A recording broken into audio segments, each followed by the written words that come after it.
Chicken 3/4 kilo எடுத்துக்கோங்க. 1/4 spoon மஞ்சள்தூள், 1 spoon அளவுக்கு தனி மிளகாய்த்தூள், 2 ஸ்பூன் அளவுக்கு தனியா பவுடர், 1 ஸ்பூன் அளவுக்கு சிக்கன் மசாலா, 1/2 ஸ்பூன் அளவுக்கு மிளகுத்தூள், தேவையான அளவுக்கு உப்பு, 2 ஸ்பூன் அளவுக்கு கார்ன்ஃப்ளவர் மாவு சேர்த்துக்கோங்க.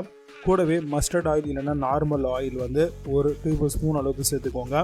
இஞ்சி பூண்டு பேஸ்ட் வந்து 1 பெரிய டேபிள் ஸ்பூன் அளவுக்கு சேர்த்துக்கோங்க. 1/2 லெமன் இல்லைனா 1 லெமன் நல்லா பிழிஞ்சு விட்டுக்கோங்க. கூடவே ஒரே ஒரு முட்டையை வந்து உடச்சி அதையும் வந்து இதில் ஊற்றிக்கோங்க. எல்லாத்தையும் நல்லா வந்து பார்த்திங்கன்னா இந்த மாதிரி மிக்ஸ் பண்ணி இதை 1 ஹவர் மேரினேஷனுக்காக விட்டுருங்க. அது முடிஞ்சதுக்கப்புறம் ஒரு ஸ்டவ் ஆன் பண்ணி அதில் ஃப்ரை பேன் வச்சுட்டு தேவையான அளவுக்கு எண்ணெய் ஊற்றிக்கோங்க. இப்போ ஒவ்வொரு சிக்கன் துண்டுகளாக வந்து போட்டு பொரிச்சு எடுத்துக்கோங்க. சிக்கனுடைய பீசஸை பொறுத்த வரைக்கும் பிரியாணிக்கு போடுற பீசஸில் நீங்கள் பொரிச்சு எடுத்தீங்க அப்படின்னாலே கரெக்டாக இருக்கும். எல்லாத்தையுமே வந்து இப்போ நீங்கள் திருப்பி விட்டுருங்க. சிக்கன் எல்லாத்தையுமே வந்து ஒவ்வொரு சைடாக வந்து பார்த்திங்கன்னா உங்களுக்கு நல்லா ஃப்ரை ஆகி வரும். நல்லா ரோஸ்ட் ஆனதுக்கப்புறம் சிக்கன் எல்லாத்தையுமே வந்து ஒரு பிளேட்டுக்கு மாற்றிக்கோங்க. இப்போ நம்ம பிரியாணி செய்ய போயிடலாம்.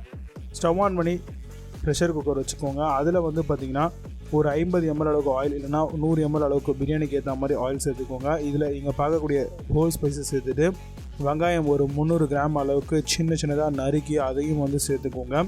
வெங்காயத்தை பொறுத்த வரைக்கும் நல்லா உங்களுக்கு ப்ரௌனிஷ் கலரில் வரணும். அப்போ தான் உங்களுக்கு ரொம்பவே சூப்பராக இருக்கும். பிரியாணியை பொறுத்த வரைக்கும் நல்லா வந்து பார்த்திங்கன்னா பிரியாணி ஃப்ரை ஆகட்டும். இப்போ இஞ்சி பூண்டு பேஸ்ட் வந்து பார்த்திங்கன்னா ஒரு 2 டேபிள் ஸ்பூன் அளவுக்கு சேர்த்து நல்லா வந்து பார்த்திங்கன்னா இந்த வெங்காயத்தோடவே வந்து நல்லா வதக்குங்க. இப்போ எல்லாமே நல்லா வதங்கி வரும்போது ஒரு கை நிறைய வந்து கொத்தமல்லி, ஒரு கை நிறைய வந்து புதினா சேர்த்துக்கோங்க. கூடவே வந்து பார்த்திங்கன்னா இது எல்லாத்தையும் நல்லா வதங்கணும்னு வெயிட் பண்ணுங்கள். நல்லா வதங்கினதுக்கப்புறம் ஒரு 3 பச்சை மிளகாய் முழுசாக சேர்த்துக்கோங்க. தக்காளியை பொறுத்த வரைக்கும் 250 கிராம் அளவுக்கு இருக்கிற மாதிரி தக்காளி சேர்த்துக்கோங்க. இதையும் சேர்த்து நல்லா வந்து பார்த்திங்கன்னா மிக்ஸ் பண்ணி விடுங்க.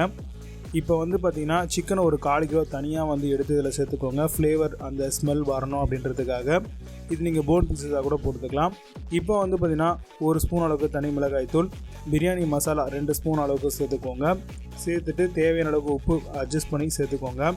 இதையும் வந்து நல்லா வந்து பார்த்திங்கன்னா மிக்ஸ் பண்ணுங்கள். இப்போது ஒரு எலுமிச்சம்பழத்தை நல்லா பிழிஞ்சு விடுங்க. தயிர் 1/2 கப் அளவுக்கு சேர்த்துக்கோங்க. சேர்த்துட்டு எல்லாத்தையுமே வந்து நல்லா மிக்ஸ் பண்ணி விடுங்க. இந்த அளவுக்கு இப்போது 1 டம்ளருக்கு 1 டம்ளர் அப்படின்ற மாதிரியான அரிசிக்கு தண்ணி எடுத்துக்கோங்க. பாஸ்மதி ரைஸ் வந்து 1 மணி நேரம் ஊற வச்சுருந்தோம். அதையும் வந்து இது கூடவே சேர்த்துக்கலாம். இப்போ குக்கர் மூடி நம்ம 3 விசில் விடுறதா இருந்தால் ஃபஸ்ட்டு 2 விசில் விட்டு ப்ரெஷர் ரிலீஸ் பண்ணி ஓப்பன் பண்ணிவிட்டு நம்ம ரோஸ்ட் பண்ணியிருந்த சிக்கன் எல்லாத்தையுமே வந்து அழகாக மேலே அடிக்கோங்க. அடிக்கிட்டு ப்ரெஸ் பண்ணி விட்டுட்டு திரும்ப குக்கரை மூடி ஒரே ஒரு விசில் லோ ஃப்ளேம்லேயே வச்சு விட்டு எடுத்துக்கோங்க.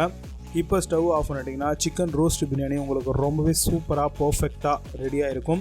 இது அப்படியே மேலாப்லாம் எடுத்து அழகாக வந்து பார்த்திங்கன்னா நீங்கள் பிளேட்டில் சர்வ் பண்ணலாம். கூடவே வந்து ஆனியன் ரைத்தா வச்சு சர்வ் பண்ணுங்கள். பிரிஞ்சால் கத்திரிக்காய் இருந்தால் கூட நீங்கள் வச்சு சர்வ் பண்ணுங்கள். ரொம்பவே சூப்பராக இருக்கும்.